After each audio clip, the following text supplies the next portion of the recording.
One letter has different sounds. जैसा मैंने आपको बताया कि हमारे मात्रा में कैसा था कि जैसे यह मैंने बताया कि ये गए गए दोनों एक ही जैसा लगता है, तो इसमें हमने य में एक ही मात्रा लगाई तो ये पढ़ते हैं, और इसमें भी हम इसे ए पढ़ते हैं। ठीक है, बट साथ में पढ़ रहे हैं तो ऐसा हो लगता है कि गए बोल रहे हैं, और यहाँ पर भी गए बोल रहे हैं। तो ऐसे ही one letter has different sounds. तो सी का साउंड क भी होता है और सी का साउंड स भी होता है, और वही जब सी एच के साथ में आ रहा है तो इसका साउंड च भी होता है।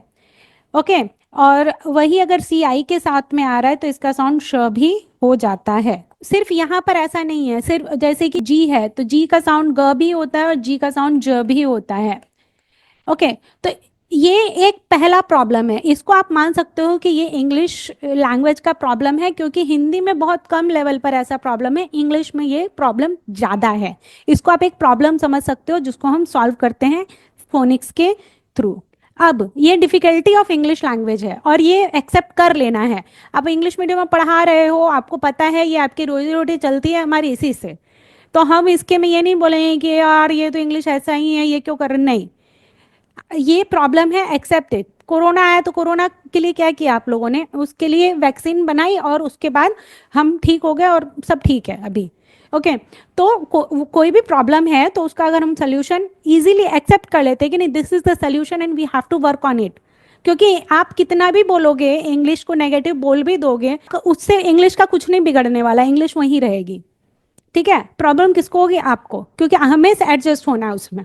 तो नेवर से कि ये प्रॉब्लम ही तो ऐसा ही है तो क्या करें, हमें एक्सेप्ट करना है और बच्चों को भी सिखाना है।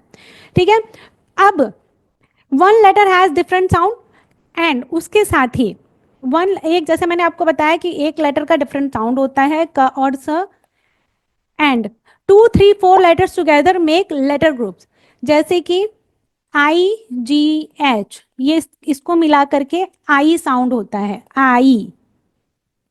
ओके, तीन मिला करके आई साउंड हुआ, 2 लेटर सी एच मिला करके च साउंड हुआ। ऐसा हिंदी में नहीं है, अगर हमें कुछ करना है तो हम वहां पर मात्रा लगाते हैं, ई की मात्रा लगाई, बट यहाँ पर क्या होता है कि ये लेटर ग्रुप्स होते हैं, ये समझिए कि एक टाइप से मात्रा का प्रकार है।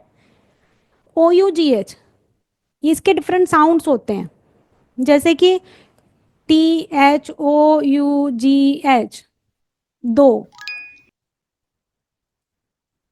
ठीक है, तो ये क्या द और ओ, तो इसका चार को मिलाकर के एक साउंड हुआ, एक साउंड हुआ मतलब 4 लेटर मिलकर के एक लेटर ग्रुप बनाया और उसका एक साउंड हुआ ओ, और ये इसका साउंड है द। और one sound can be written in different way, जैसे कि श, अभी मैंने आपको बोला एस एच के लिए एस एच का श होता है, लेकिन सी एच का भी श होता है, सी आई का भी श होता है, टी आई का भी श होता है। तो ये क्या है, एक साउंड है, क्या श एक साउंड है, और एस के साथ यू आता है तभी भी हम इसे शुगर पढ़ते हैं।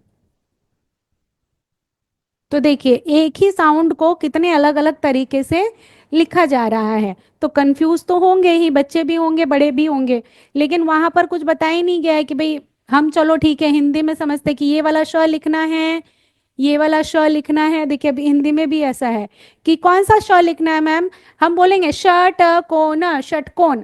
आपको कैसे पता कि षटकोण में कौन सा श आएगा, ये वाला आएगा कि ये वाला आएगा, बोलते तो श ही है दोनों में। तो वहां पर ऐसा दिया हुआ है कि भाई ये वाला श आएगा ये, और ये वाला स को भी बच्चे इससे कंफ्यूज होते हैं, बट जबकि ये अलग है। ठीक है, तो ये श है और ये श है, तो वही चीज यहाँ पर भी होती है, लेकिन यहाँ पर बहुत ज्यादा होती है। इसको हम बोलते हैं ऑल्टरनेटिव ग्राफीम बोलते हैं, या फिर हम ऑल्टरनेटिव साउंड्स बोलते हैं। ये चीज ध्यान में रखिएगा आप लोग हमेशा हमेशा। One letter has different sound, 2 3 4 letter together make letter groups and one sound can be written in different veg.